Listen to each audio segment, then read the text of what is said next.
नमस्कार मित्रों, कैसे हैं आप लोग। एक बार पुनः स्वागत है आप सभी का हिंदी के इस क्लास में। तो मेरे प्यारे मित्रों, हम लोग हिंदी को रोके हुए थे और आज से पुनः हम हिंदी को स्टार्ट कर रहे हैं, हिंदी की शुरुआत कर रहे हैं। और आज हम लोग पढ़ेंगे संधि। हिंदी के तहत आज हम लोग क्या पढ़ेंगे मेरे प्यारे मित्रों? संधि पढ़ेंगे, ठीक है। इससे पहले हमने हिंदी को सिर्फ और सिर्फ एक चैप्टर समाप्त किया है। कौन सा? पहला चैप्टर वर्णमाला का। क्या? हिंदी वर्णमाला का चैप्टर समाप्त कर दिया गया है। उस पर हमने 3 वीडियो बनाए थे और उन तीनों वीडियो का लिंक इस वीडियो के डिस्क्रिप्शन बॉक्स में दिया गया है। आप वहां से भी जाकर देख सकते हैं। फिर चैनल पर मैंने प्लेलिस्ट बना के रखा है और प्लेलिस्ट में हिंदी वर्णमाला के तीनों वीडियो पड़े हुए हैं, आप वहाँ पर भी जाकर के देख सकते हैं, ठीक है। अगर आप में जिनको भी वर्णमाला का PDF नोट्स नहीं मिला है, वो हमें व्हाट्सअप कर सकते हैं या फिर यहाँ कमेंट कर सकते हैं या टेलीग्राम पे जा करके मुलायम सर सर्च करेंगे, वहाँ पर मिल जाएंगे हम, ठीक है। वहाँ पर मैसेज कर देंगे, वहाँ पर भी आपको भेज दिया जाएगा, ठीक है। तो मेरे प्यारे मित्रों, आज हम लोग हिंदी की शुरुआत कर रहे हैं और हिंदी के तहत क्या कर रहे हैं, पढ़ने जा रहे हैं। सबसे पहले संधि। वर्णमाला जैसा कि हमने बताया, वर्णमाला पढ़ चुके हैं और संधि के हम लोग स्टार्ट कर रहे हैं, ठीक है।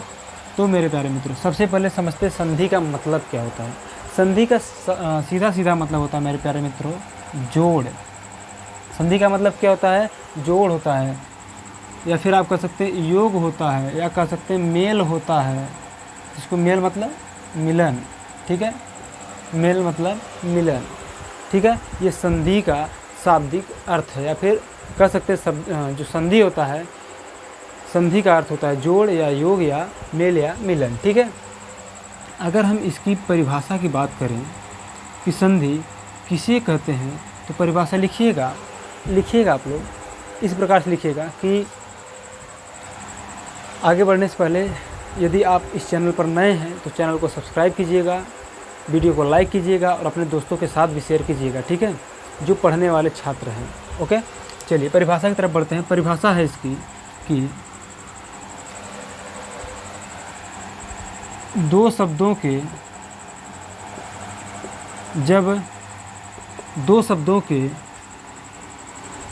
वर्णों के मेल से, जब दो शब्दों के वर्णों के मेल से विकार उत्पन्न हो। विकार मतलब परिवर्तन, ठीक है। विकार मतलब परिवर्तन, ठीक है। विकार मतलब परिवर्तन। दिख रहा है कि नहीं उधर? विकार उत्पन्न हो जाता है, उसे संधि कहते हैं, समझिएगा। हमने लिखा कि जब दो शब्दों के मतलब कई वर्णों का मेल होगा। जब दो शब्दों के वर्णों के मेल से, किसके? वर्णों के मेल मतलब मिलन से, या फिर वर्णों के योग से, या फिर वर्णों के जोड़ से जो विकार उत्पन्न होता है, फिर जो परिवर्तन आता है, उसे हम क्या कहते हैं? संधि कहते हैं। जैसे समझिएगा, एक शब्द है हिम और एक शब्द है आलय, ठीक है। अब हम इन दोनों शब्दों को जोड़े, अगर इन दोनों शब्दों को जोड़ेंगे तो हिम में इसके अंत में क्या आ रहा है? अ आ रहा है, और इसके शुरुआत में अ आ रहा है, ठीक है। अ आ रहा है। अगर हम इसको मिलाएंगे, हिम प्लस आलय को हो जाएगा हिमालय। क्या हो जाएगा? हिमालय हो जाएगा। हम देख रहे हैं अ और अ मिलकर क्या बन गया है यहाँ पर? आ। देखिए यहाँ पर आ का रूप ले लिया है, म में आ की मात्रा लग गया है। अतः हमने जो परिभाषा लिखा कि जब दो शब्दों के वर्णों के मेल से, ये दो शब्द हैं, इसके अंत में क्या आया है? अ आया है। इसके और इसके जब दो शब्दों के वर्णों से, वर्ण मतलब एक वर्ण, ठीक है। जब दो शब्दों के वर्णों के मेल से कोई विकार उत्पन्न होता है, विकार मतलब यहाँ देख रहे हैं अलग अलग है, यहाँ पर क्या हो जा रहा है? एक हो जा रहा है, और अ की जगह क्या हो जा रहा है? आ हो जा रहा है। जो विकार उत्पन्न होता है या फिर परिवर्तन होता है, उसे क्या कहते हैं? उसे ही संधि कहते हैं। क्या कहते हैं मेरे प्यारे मित्रों? उसे ही संधि कहते हैं, ठीक है। अब प्रश्न आता है कि संधि कितने प्रकार का होता है? तो संधि 3 प्रकार का होता है। लिखिएगा, यहाँ पे लिखिएगा, ऊपर लिखते हैं, ठीक है। यही लिखिए, संधि के प्रकार। अगर संधि के प्रकार की बात आए मेरे प्यारे मित्रों, तो संधि 3 प्रकार की होती है। कितने प्रकार की? तीन प्रकार की होती है। कौन कौन सी होती है? ऊपर देखिए, इसको मिटा के ऊपर लिखते हैं, ठीक है।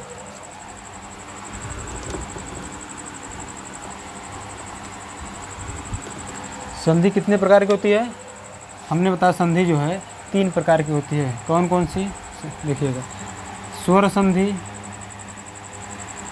स्वर संधि, व्यंजन संधि, व्यंजन संधि, और तीसरा विसर्ग संधि, और तीसरा विसर्ग संधि, ठीक है।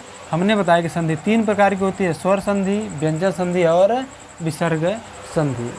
तो मेरे प्यारे मित्रों, अब हम संधि के इन तीनों पार्ट में से एक एक को बारी बारी से अध्ययन करेंगे, ठीक है। एक एक का अध्ययन बारी बारी से करेंगे। तो हेडिंग डाल लीजिएगा आप, स्वर संधि। क्या डालेंगे हेडिंग? स्वर संधि, ठीक है। क्या डालेंगे? स्वर संधि। तो स्वर संधि की परिभाषा लिखिएगा, स्वर संधि की परिभाषा लिखिएगा। इससे पहले जो मैंने वर्ण पढ़ाया है, ठीक है, वर्णमाला जो हमने पढ़ लिया है, उसमें मैंने स्वर क्या होता है, व्यंजन क्या होता है, ठीक है, इन सभी चीज़ों को वहाँ पर व्याख्यायित रूप से, विस्तृत रूप से, क्रमबद्ध रूप से एवं व्यवस्थित रूप से पढ़ाया है, ठीक है। उसको जाके आप देख लीजिएगा। उन सभी वीडियो के लिंक इस वीडियो के डिस्क्रिप्शन बॉक्स में दिया गया है, आप वहाँ से जा कर के देख सकते हैं, ठीक है। ओके, तो स्वर संधि कहता है, स्वर संधि की परिभाषा अगर देखें तो स्वर संधि होता क्या है, ठीक है। स्वर संधि होता है कि जब दो स्वरों के मेल से, जब दो स्वरों के मेल से, दो स्वरों के, स्वर मतलब क्या होता है? आ इ ई उ, ठीक है, ये सब होता है, ठीक है। जब दो स्वरों के मेल से, और व्यंजन क्या होता है? क से ज्ञ तक, इस बात को नोट करके रखिएगा। जब दो स्वरों के मेल से विकार उत्पन्न होता है तो, विकार उत्पन्न होता है तो उसे क्या कहते हैं? स्वर संधि कहते हैं, स्वर संधि कहते हैं। समझने का प्रयास कीजिएगा।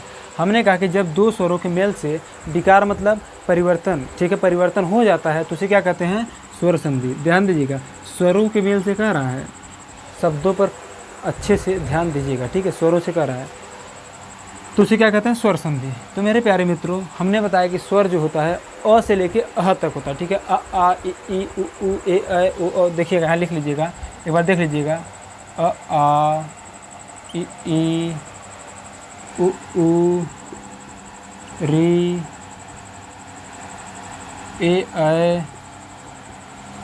ओ औ अंग अह। ये क्या है मेरे प्यारे मित्रों? ये क्या है? स्वर है। क्या है? स्वर है। क्या है? स्वर है, ठीक है। अगर देखा जाए तो अंग और अह को इसमें नहीं जोड़ा जाता है। 1 2 3 4 5 6 7 8 9 10 11 स्वरों की संख्या कितनी हो गई? 11 हो गई। कितनी? 11, ठीक है। ओके, तो अ से लेके अ तक को स्वर में गिना जाता है, ठीक है। मिटाते इसको। तो ये जो स्वर हैं, ये जितने स्वर थे, इन स्वरों के मेल से, इन स्वरों के मेल से जब किसी शब्द में परिवर्तन हो जाता है, फिर विकार उत्पन्न हो जाता है, उसे क्या कहते हैं? स्वर संधि कहते हैं। देखिएगा, ये जो स्वर संधि है मेरे प्यारे मित्रों, स्वर संधि भी 5 प्रकार का होता है। कितने प्रकार का? 5 प्रकार का, ठीक है। पहला है दीर्घ स्वर संधि, दीर्घ स्वर संधि। आपसे एक बात कहनी कि यदि आप लोग हिंदी वर्णमाला नहीं देखें, ठीक है, हिंदी वर्णमाला वाला वीडियोस नहीं देखें, 3 वीडियो है, नहीं देखे तो पहले उसको देखिए, तब इसको देखिए, तब आपको समझ में आएगा कि दीर्घ क्या होता है, लघु क्या होता है, ह्रस्व क्या होता है, ठीक है। तब आपको ये सब समझ में आएगा, ठीक है। उसको देख लीजिएगा आप लोग। दीर्घ स्वर संधि, उसके बाद गुण स्वर संधि, गुण स्वर संधि, फिर यण स्वर संधि, फिर गुण, दीर्घ गुण यण, सॉरी, तीसरे नंबर पर रहेगा वृद्धि, वृद्धि स्वर संधि, फिर यण स्वर संधि। दिख रहा है कि नहीं? हाँ, दिख रहा है, यण स्वर संधि। फिर लास्ट 5वां है अयाधि स्वर संधि। क्या? अयाधि स्वर संधि। ये हो गए 5 भेद किसके? स्वर संधि के। 2 3 4 और 5। हमने बताया कि संधि जो होता है जब दो शब्दों के वर्णों के मेल से, जब दो शब्दों के वर्णों के मेल से कोई विकार या परिवर्तन हो जाता है तो उसे क्या कहते हैं? संधि कहते हैं। संधि 3 प्रकार की होती है। कौन कौन सी? स्वर संधि, व्यंजन संधि और विसर्ग संधि। ठीक, अब हम लोग बारी बारी से एक एक का अध्ययन कर रहे हैं। अभी हम स्वर संधि पढ़ रहे हैं। तो हमने कहा कि जब दो स्वरों के मेल से विकार उत्पन्न होता है तो उसे क्या कहते हैं? स्वर संधि कहते हैं। ठीक है, हमने बताया कि स्वर संधि 5 प्रकार की होती है। कितने प्रकार की? 5 प्रकार की। कौन कौन सी? दीर्घ स्वर संधि, गुण स्वर संधि, वृद्धि स्वर संधि, यड़ स्वर संधि और अयाधि स्वर संधि। ये कितने संधि हो गए? 5 संधि हो गए। ठीक है, आज हम लोग जिसका अध्ययन करेंगे दीर्घ स्वर संधि और गुण स्वर संधि। ठीक है, आज हम लोग दीर्घ स्वर संधि और गुण स्वर संधि का अध्ययन करेंगे।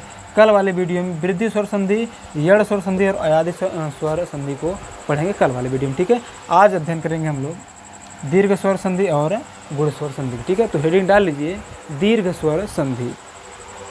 मिटा दें इसको, कहाँ के डस्ट।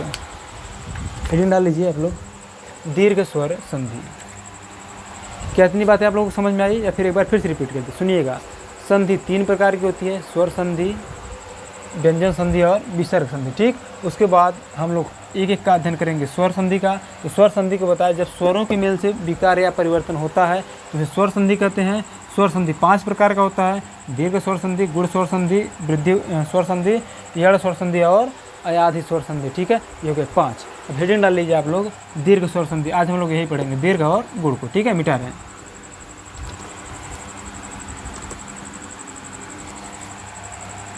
हेडिंग डाल लीजिएगा दीर्घ स्वर संधि।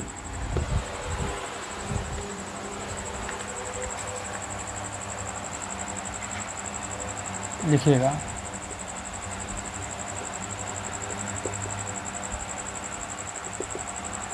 दीर्घ स्वर संधि। देखिए, दीर्घ स्वर संधि की परिभाषा लिखने से अच्छा है कि जो मैं अभी बताने जा रहा हूँ पहले परिभाषा लिख लीजिए, उसके बाद जो मैं बताऊँगा उसको माइंड मैपिंग बना के याद रखिएगा, आसानी के साथ याद होगा। ठीक है, यदि आप किताबी भाषा रटने का प्रयास करेंगे तो बिल्कुल भी समझ में नहीं आएगा। लिखिएगा ह्रस्व या दीर्घ, ह्रस्व या दीर्घ, ह्रस्व या दीर्घ अ ई ऊ के बाद, अ ई ऊ के बाद क्रमशः ह्रस्व या दीर्घ, क्रमशः ह्रस्व या दीर्घ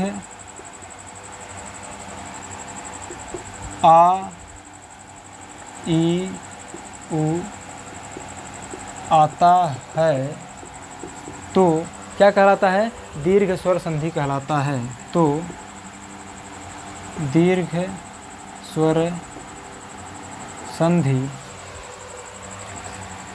कहलाता है। समझने का प्रयास कीजिएगा। अगर ऐसे न समझ में आ रहा हो, इसीलिए हम कह रहे हैं कि किताबी भाषा जो परिभाषा है उसको मत रटिए, ऐसे याद कीजिएगा। ये क्या है? अ आ। ठीक है, आ के बाद यदि अ या फिर आ आता है तो क्या हो जाता है? आ हो जाता है। क्या हो जाता है? आ हो जाता है। ठीक है, अब यदि ई के बाद आता है, देखिएगा ई प्लस छोटी ई या फिर बड़ी ई के बाद क्या आ जाता है? आ हो जाएगा, इससे बड़ी ई हो जाएगी। ठीक है, ये छोटा ऊ और बड़ा ऊ प्लस छोटा ऊ और बड़ा ऊ बराबर क्या हो जाएगा?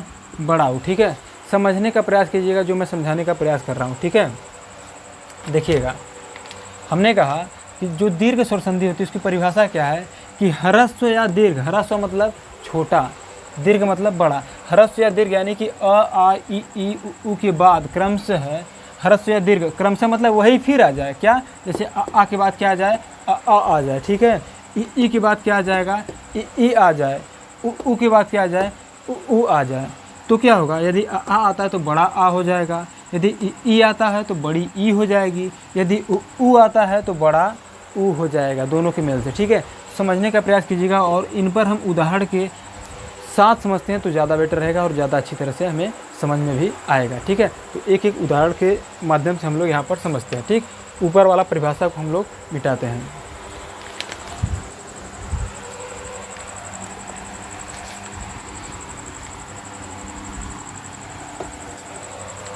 कमेंट करके बताया करिए आप लोग समझ में आ रहा है कि नहीं आ रहा है। ठीक है, जब तक बताएंगे नहीं तो कहाँ समझ में आएगा। जैसे देखिएगा आप लोग, हमने क्या कहा, आ के बाद आया फिर आ आया तो क्या हो जाता है, आ हो जाता है। देखिएगा ये क्या है, है। ठीक है, प्लस बराबर क्या हो जाएगा, आ हो जाएगा।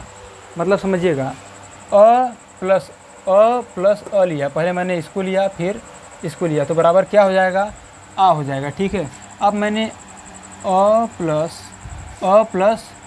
आ को लिया, प्लस आ को लिया तो भी क्या हो जाएगा, आ हो जाएगा। ठीक है, अब मैं आ प्लस अ को ले रहा हूँ। ठीक है, आ प्लस अ को ले रहा हूँ तो क्या हो जाएगा, आ हो जाएगा। अब मैं आ प्लस आ को ले रहा हूँ, किसको, आ प्लस आ को ले रहा हूँ तो क्या हो जाएगा, आ हो जाएगा। क्या हो जाएगा मेरे प्यारे मित्रों, आ हो जाएगा। इसी प्रकार से जो ई है, ठीक है, यदि मैं छोटी ई प्लस इसको और इसको लूँ, छोटी ई प्लस छोटी ई लूँ तो बराबर क्या हो जाएगा, बड़ी ई। फिर छोटी ई प्लस बड़ी ई बराबर क्या हो जाएगा, बड़ी। यानी कि इसको लिया फिर मैंने, अब इसको लिया। ठीक है, अब किसको लूँगा, अब इसको और इसको लूँगा।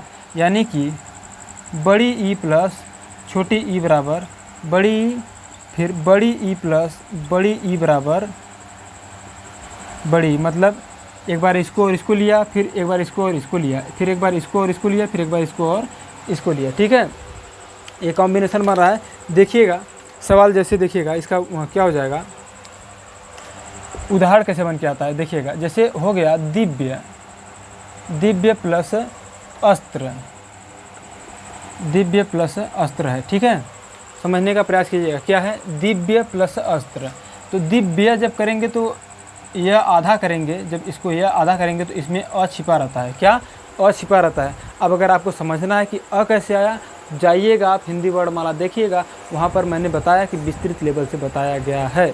ठीक है, वर्णमाला चैप्टर बहुत इंपॉर्टेंट है, पहले उसको समझिए, क्योंकि कोई भी चीज़ समझने से पहले हमको बेसिक जानना बहुत ज़रूरी होता है, और वर्णमाला जो है पूरे हिंदी का बेसिक है। ठीक है, तो समझिएगा, अगर हम यह को यह में से अ निकाल देंगे तो यह क्या हो जाएगा, आधा हो जाएगा। ठीक है, तो यह में अ छिपा है तो मान लीजिए ये क्या हो जाएगा, अ और इसके पहले क्या है, अ। अब अ और अ मिलाएंगे तो क्या बन जाएगा, आ। क्या बन जाएगा, आ बन जाएगा। आ का जो आ की मात्रा होता है, एक खड़ी पाई हम लगाते हैं। क्या लगाते हैं, आ की मात्रा को एक खड़ी पाई, ये सभी लोग जानते हैं आप लोग। ठीक है, तो समझिएगा, जब यहाँ अ है यहाँ अ है तो दोनों मिलकर क्या हो जाएगा, आ हो जाएगा। तो दिव्य धन अस्त्र का मिला के क्या हो जाएगा, दिव्यास्त्र हो जाएगा। क्या हो जाएगा, दिव्यास्त्र हो जाएगा। दिव्य था, ठीक है, और धन अ को मिला के आ की मात्रा हो तो अ यह पे आ की मात्रा हमने लगा दिया, क्या हो जाएगा, दिव्यास्त्र। क्या हो जाएगा, दिव्यास्त्र हो जाएगा। ठीक है, वैसे ही अगर और समझेंगे तो एक उदाहरण और है, जैसे लिखिएगा यहीं पर, इसी का उदाहरण लिखिए। जैसे क्या है, स्वर प्लस अर्थी। क्या है, स्वर प्लस अर्थी। देखिएगा स्वर, अगर र को आप आधा करेंगे, अ निकाल देंगे। ठीक है, अ निकाल देंगे तो र क्या हो जाएगा, आधा। यानी कि यहाँ भी अ मिल रहा है, इसके पहले भी क्या है, अ है। इन दोनों को मिलाएंगे हमको क्या मिल जाएगा, आ। यानी कि स्वर धन अर्थी में अ धन अ को मिला के क्या हो जाएगा, आ हो जाएगा। यानी कि स्वार्थी हो जाएगा। क्या हो जाएगा, स्वार्थी हो जाएगा। ठीक है, स्व है, र में आ निकला। ठीक है, इधर से अ निकला, स्वर अ धन अ मिला के क्या हो जाएगा, आ। यानी कि जब दोनों को मिलाएंगे, स्वर धन अर्थी को मिलाएंगे तो क्या हो जाएगा, स्वार्थी। क्या हो जाएगा मेरे प्यारे मित्रों, स्वार्थी हो जाएगा। इसको लिख लीजिएगा। ठीक है, अभी है अ धन आ। जैसे अभी हमने आपको एक उदाहरण लेकर बताया था, हिमधन आलय का। किसका, हिमधन आलय का। ठीक है, समझिएगा, म है, म में क्या लगा है, अ। क्या छिपा है, अ। यहाँ पर क्या है, आ है। देखिए यहाँ पर आ है, अ धन आ। देखिए ये वाला मिल रहा है ना, ये वाला कॉम्बिनेशन अ धन आ बराबर क्या हो जाता है, आ हो जाता है। तो हिम धन आलय बराबर क्या हो जाएगा, हिमालय। हिमालय, हिम धन आलय, यानी कि म पर आ की मात्रा हम लोग लगा देंगे। ठीक है, अ धन आ बराबर आ हो गया। ठीक है, क्या हो गया, हिम धन आलय बराबर हिमालय। क्या बातें समझ में आ रही हैं आपको, कमेंट कीजिएगा। देखिए हमारा मन तो कर रहा है लाइव सेशन लें आपका, ताकि आप लोग लाइव पढ़ते रहे, लेकिन हमको एक परेशानी कि हम नाइट में लेते हैं, पता नहीं आप लोग नाइट में खाली रहेंगे कि नहीं, ठीक है। इसलिए आप लोग कमेंट किया करिए कि समझ में आ रहा है कि नहीं आ रहा है, ठीक है। क्योंकि जो आपका कमेंट होगा वही हमें बताएगा कि आपको कितना समझ में आ रहा है और कितना नहीं आ रहा है, इसलिए आप लोग कमेंट ज़रूर किया करें, ठीक है। और हमने बताया कि आपका जो कमेंट होता है वही हमारी पूंजी होती है, तो कमेंट ज़रूर किया करें, ठीक है। चलिए उसके बाद आ धन अ पर आते हैं, यानी पहले क्या आना चाहिए, आ आना चाहिए, बाद में क्या आना चाहिए, आ आना चाहिए, ठीक है। तो जैसे एक उदाहरण है विद्याधन अर्थी, क्या, विद्याधन अर्थी। अब आप यहाँ देखेंगे, यहाँ यह पे क्या है, यह को जब हम आधा करेंगे यहाँ पर, यहाँ से क्या निकलेगा, आ निकलेगा, और यहाँ क्या है, सिर्फ और सिर्फ अ है। देख रहे हैं आ धन अ, यानी कि आ धन अ बराबर क्या हो जा रहा है, आ हो रहा है, तो विद्याधन अर्थी है तो क्या हो जाएगा, विद्यार्थी हो जाएगा, क्या हो जाएगा, विद्यार्थी हो जाएगा, ठीक है। इसके आ धन अ बराबर क्या होता है, आ होता है, ठीक है। यानी कि हम क्या लगाएंगे, सिर्फ और सिर्फ आ की मात्रा, तो विद्या धन अर्थी बराबर क्या हो जाएगा, विद्यार्थी, ठीक है, ओके। अब जैसे यहाँ पर है आ धन आ, यानी कि अब हमको यहाँ भी आ चाहिए, यहाँ भी आ चाहिए, तो क्या हो जाएगा, विद्याधन आलय, विद्याधन आलय। विद्या यानी कि यह पे कौन सी मात्रा है, आ की मात्रा है, कौन सा, आ की, और यहाँ पर पहले क्या है, आ है, ठीक है। आ प्लस आ बराबर क्या हो जाता है, आ, ठीक है, ये हमने बताया आपको। तो आ प्लस आ, विद्याधन आलय बराबर क्या हो जाएगा, विद्यालय। इसके बराबर भी क्या लगाएंगे, सिर्फ और सिर्फ एक आ की मात्रा ही लगाएंगे, ठीक है। आ हो रहा है तो सिर्फ और सिर्फ आ की मात्रा लगाएंगे, ठीक है, क्या हो जाएगा, विद्यालय। क्या ये बातें आप लोगों को समझ में आई। स्वर संधि की क्या है, आ प्लस आ बराबर क्या हो जाएगा, आ। और इसका सभी उदाहरण मैंने एक एक उदाहरण लेकर के आपको समझाने का प्रयास किया। आशा करते हैं आप लोगों को समझ में आई होगी, और नहीं आई होगी तो हम कहाँ जा रहे हैं, हम यहीं हैं। कमेंट कीजिए, फिर हम बताएंगे, हम फिर बताएंगे, फिर नहीं आएगा हम फिर बताएंगे, लेकिन आप लोग मन से पढ़िए और अपना रिस्पांस हमें ज़रूर दीजिए, ठीक है। तो चलिए अब आगे बढ़ते हैं, ई वाला देख लेते हैं, ठीक है। अ को मिटाते हैं, समझ में आ जाए तो कमेंट बॉक्स में प्रशंसा ज़रूर कीजिएगा, नहीं आए तो गाली मत दीजिएगा, ठीक है। तो बता दीजिएगा कि नहीं समझ में आया, ओके। चलिए ई वाला देख लेते हैं हम लोग। पहले छोटी ई हो फिर छोटी ई हो, दोनों को मिला के क्या हो जाएगा, ई हो जाएगा। तो एक उदाहरण लिखिएगा, मुनि धन इंद्र, क्या,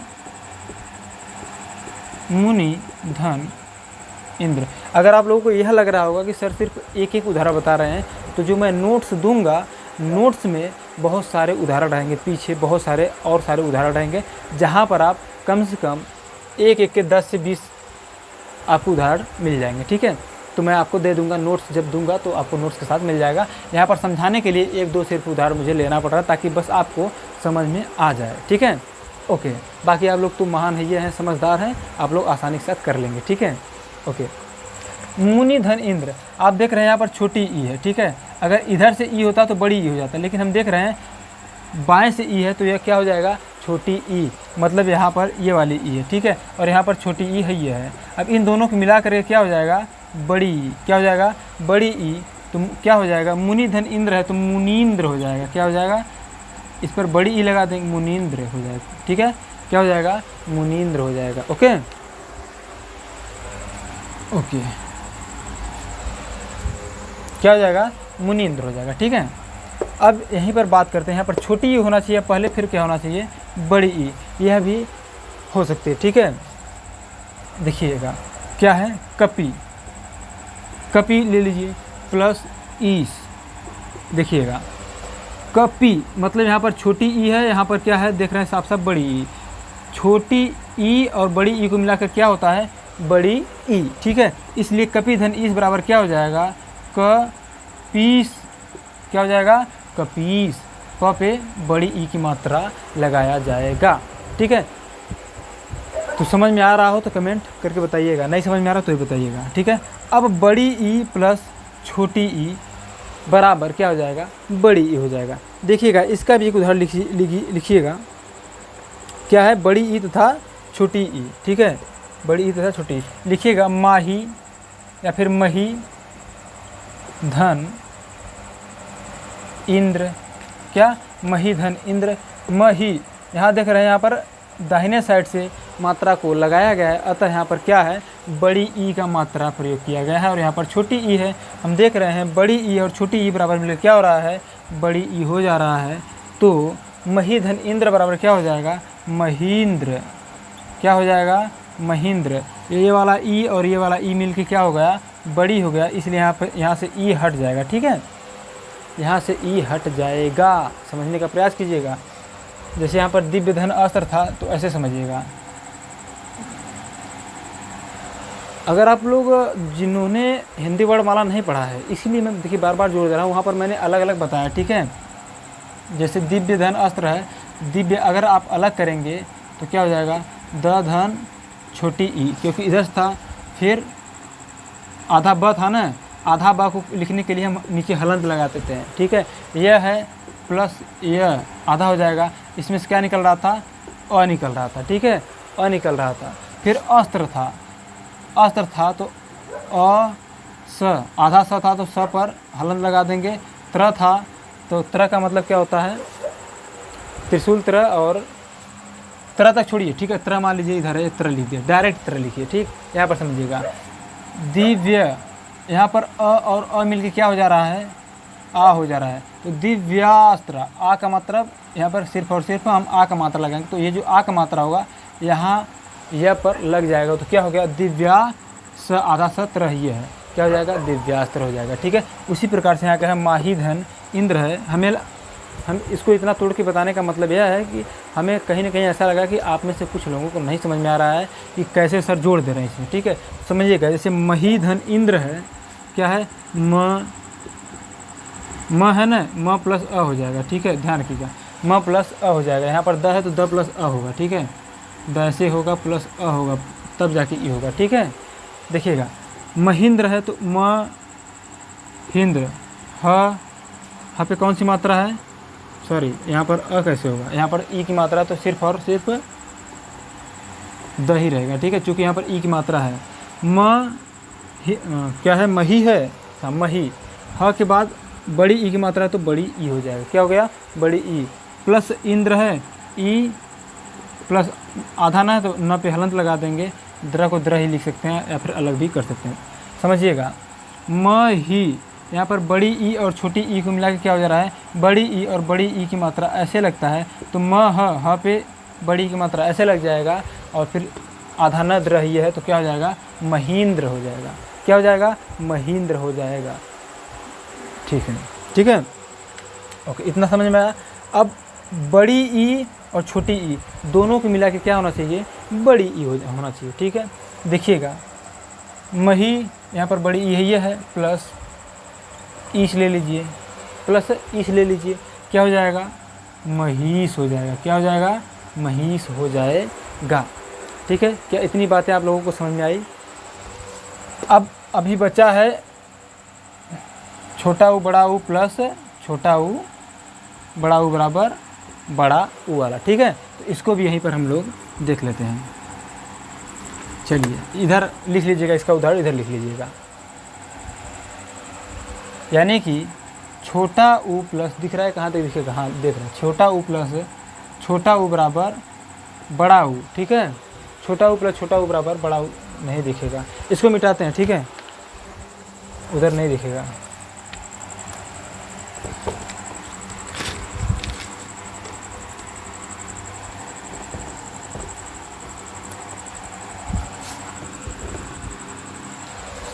देखिएगा, छोटा ऊ प्लस छोटा ऊ बराबर बड़ा ऊ, छोटा ऊ प्लस बड़ा ऊ बराबर बड़ा ऊ, बड़ा ऊ प्लस छोटा ऊ बराबर बड़ा ऊ, बड़ा ऊ प्लस बड़ा ऊ बराबर बड़ा ऊ। अब इनका भी एक एक उदाहरण के माध्यम से हम इनको भी समझ लेते हैं। ठीक है, जैसे मृत्यु धन उपरांत, इसको समझने का प्रयास कीजिएगा। मृत्यु धन उपरांत, ठीक है, देखिएगा, ये छोटा ऊ बराबर बड़ा ऊ हो रहा है, देखिएगा यहाँ पर क्या है, छोटा ऊ है और यहाँ पर भी क्या है, छोटा ऊ है, ठीक है। और छोटा ऊ तो क्या हो जाएगा, बड़ा ऊ। और बड़ा ऊ कैसे होता है, बड़ा ऊ की मात्रा हम ऐसे लिखते हैं, ठीक है। हालांकि मात्रा में देखें तो ऐसे होता है, लेकिन जब एक और मात्रा होता है जिसको हम आ की मात्रा कहते हैं, छोटी की मात्रा कहते हैं, बड़ी की मात्रा कहते हैं, इस वाले फॉर्म में जब आएंगे तो ये क्या हो जाता है, बड़ी ऊ की मात्रा हो जाता है, ठीक है, यानी कि ये वाला मात्रा, ठीक है। तो यहाँ पर छोटा ऊ गायब हो जाएगा, ठीक है। जब छोटा ऊ गायब हो जाएगा तो क्या हो जाएगा, मृत्यु परांत हो जाएगा। क्या हो जाएगा, मृत्यु परांत, ठीक है। क्या हो जाएगा, मृत्यु परांत हो जाएगा। Okay okay. अब एक उदाहरण इसका देख लेते हैं, जैसे लघुधर उर्मी, लघुधन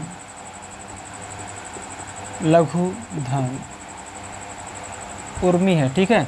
देखिएगा यहाँ पर उर्मी जो है बड़ा ऊ रहेगा, उर्मी, ठीक है। यहाँ पर छोटा ऊ है, यहाँ पर बड़ा ऊ। देखिए छोटा ऊ प्लस बड़ा ऊ बराबर बड़ा ऊ, क्या हो जाएगा, लघुर्मी, लघुर्मी, ठीक है। यहाँ से छोटा ऊ, यहाँ से बड़ा ऊ कैंसिल हो जाएगा, ये घ पे बड़ा ऊ लग जाएगा, लघुर्मी सिर्फ बचेगा। क्या बचेगा, लघुर्मी। Okay okay. अब बचा है बड़ा ऊ और छोटा ऊ वाला। क्या, बड़ा ऊ और छोटा ऊ। तो भू प्लस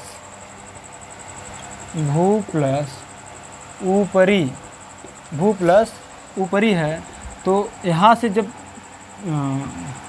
क्या, हाँ यहाँ देखिए बड़ा ऊ प्लस छोटा ऊ है ना, यहाँ देखिए बड़ा ऊ है, यहाँ पर छोटा ऊ है, इन दोनों को मिला के क्या हो जाएगा, बड़ा ऊ हो जाएगा। यानी से यहाँ से ऊ हटेगा, बचेगा भ, तो भ पे हम ए लगाएंगे, क्या हो जाएगा, भू, और यहाँ से ये वाला समाप्त रहेगा, भू परी। क्या बच जाएगा हमारा, भू परी। क्या बचेगा, सिर्फ और सिर्फ भू परी। ओके। अब बच रहा है हमारा बड़ा ऊ और बड़ा ऊ, ठीक है, बड़ा ऊ प्लस बड़ा ऊ, तो हो जाएगा सरयुधर उर्मी। क्या, सरयुधन उर्मी। देख रहे हैं यहाँ पर भी बड़ा ऊ है, यहाँ पर भी बड़ा ऊ है, बड़ा ऊ प्लस बड़ा ऊ बराबर बड़ा ऊ, ठीक है। तो क्या हो जाएगा, सरयुर्मी। क्या, सरयुर्मी, ठीक है। यहाँ से बड़ा ऊ निकलेगा, यहाँ से ऊ निकल के ख़त्म हो गया, तो सरय बचेगा, यहाँ पर बड़ा ऊ लगा देंगे, उर्मी। क्या हो जाएगा, सरयुर्मी, ठीक है। तो ये हुआ हमारा दीर्घ स्वर संधि, ठीक है, ये हुआ हमारा दीर्घ स्वर संधि, ठीक है। आज के लेक्चर को दीर्घ स्वर संधि पर ही रोकते हैं हम लोग। 4 जो संधि बचेगा हमारा, गुण संधि, यड़ संधि, वृद्धि संधि और अयादि संधि, इन चारों को हम लोग कल वाले लेक्चर में देख लेंगे, ठीक है। चूँकि वीडियो लंबा हो जाएगा तो मज़ा नहीं आएगा और आप लोग पढ़ने में भी बोर होंगे, इसलिए थोड़ा थोड़ा पढ़िए और बेहतरीन तरीके से पढ़ते रहिए, ठीक है। तब तक के लिए दीजिए इजाज़त हमें, और वीडियो कैसा लगा ज़रूर से ज़रूर बताइएगा, ठीक है। ओके, तो वीडियो देखने के लिए आप सभी का बहुत बहुत धन्यवाद।